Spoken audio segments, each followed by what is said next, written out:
Why this report? Well, the purpose of this report is to reveal what's happening to dairy cows and their calves, and to break the silence about certain practices in the industry, no matter how unpalatable they may be.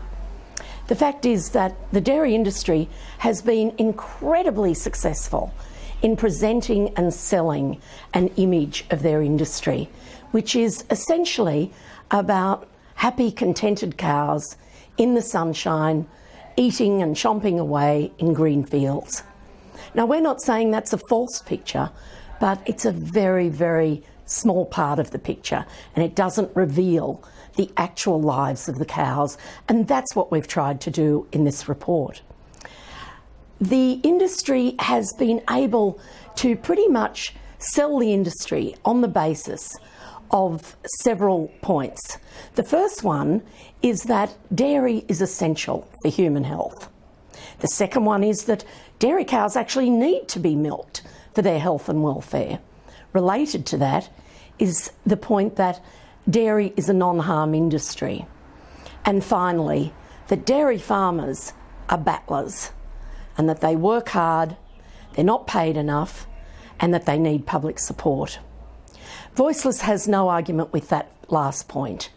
In fact, we have been very careful in our thinking about this report, in the knowledge that it may be to the detriment of dairy farmers.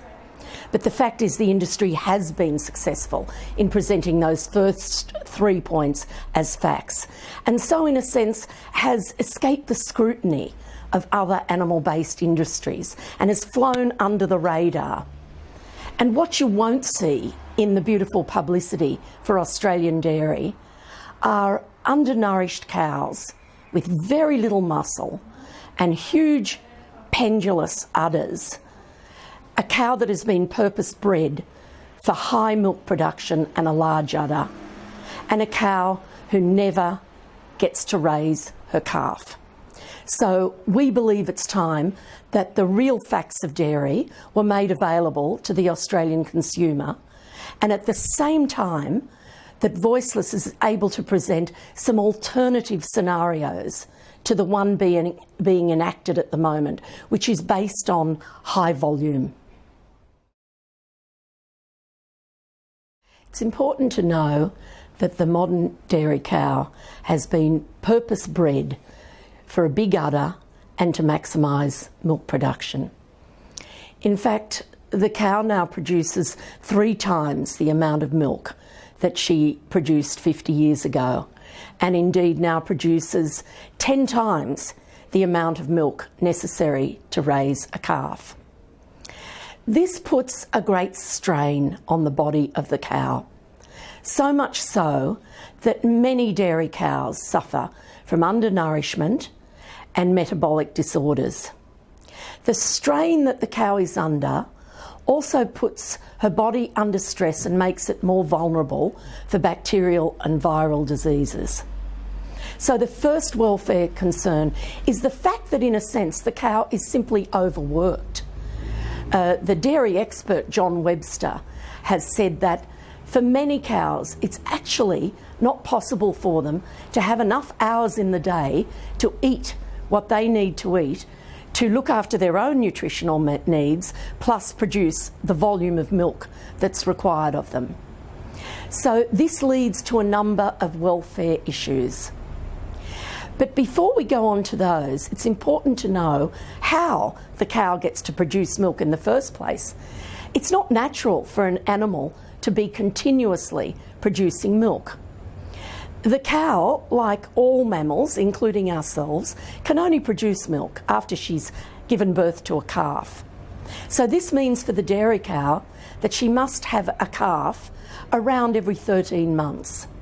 This is a huge requirement on her body, but more importantly, it means that the cow and the calf have to be separated, usually within 12 hours of birth, because the calf is not required. It's simply there to initiate the physiological function of milking.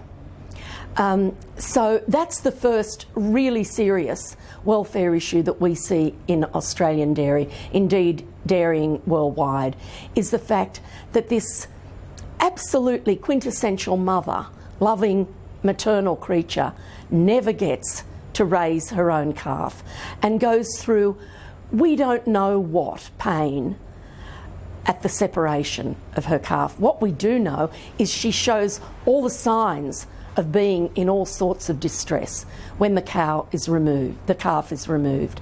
So that's the first thing that really needs to be looked at very carefully, this whole issue of separating the calf from the cow. What happens to these calves? Firstly, there's an enormous number of them, around 800,000 every year in Australia alone must be killed. There's no purpose for them. The little female calves, many of those are used as replacement cows for the dairy. But the little boy calves, known as bobby calves, and the females that have been produced by a bull rather than artificial insemination, and therefore their genetic history can't be guaranteed and certified, they are essentially a waste product of the industry. So these same little calves that people take their kids along to petting zoos to pat and coo over are loaded into trucks and taken off to be killed. And as they're on those trucks, they are legally able to go up to 30 hours without having a drink of milk. The other problem that can arise is mastitis. Again, a problem which is endemic to all dairy industries, and Australia is no exception. That's an infection of the udder or the teats, and it's usually a bacterial infection and causes great pain and distress to the cow, and again is another cause for premature culling. The other welfare issues that we discuss are the disbudding and dehorning of cows, very, very painful procedure that can have long-term consequences, and the tail docking, which, while it's not encouraged or even supported by the dairy industries now, is still practiced by around 18% of farmers. Then, of course, we have the issue of the live export of dairy cows to Pakistan, Thailand, and more recently on a very big scale to China, and the fact that we have absolutely no control over the conditions of those cows once they reach their destination.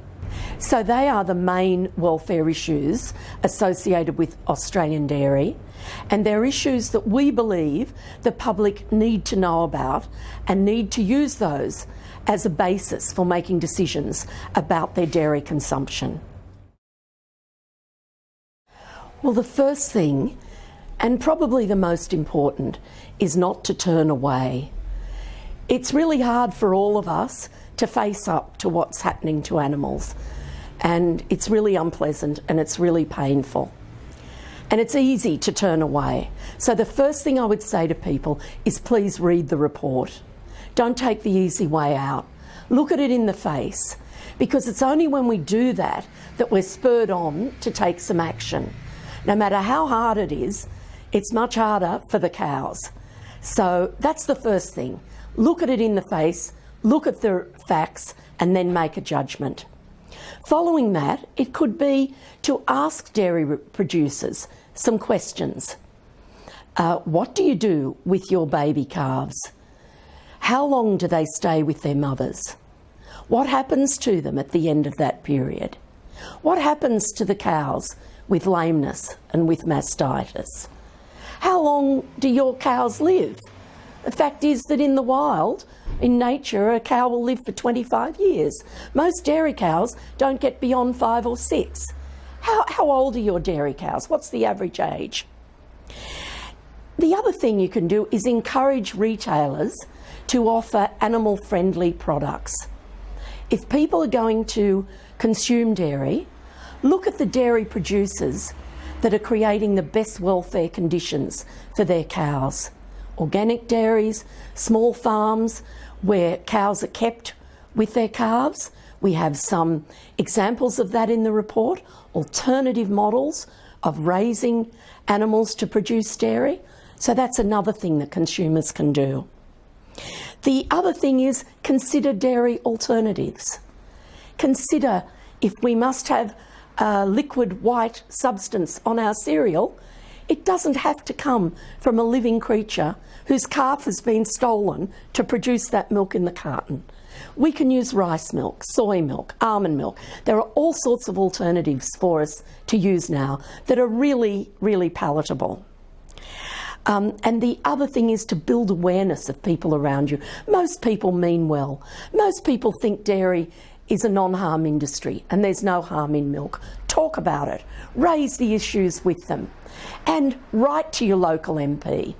Now that we're having more rationalisation in the dairy industry, there will be more buyers coming in and buying up the family farm. Ask your MP, what do they know about what's happening in their electorate? What are the welfare conditions on those farms? Who's guaranteeing welfare conditions for those animals?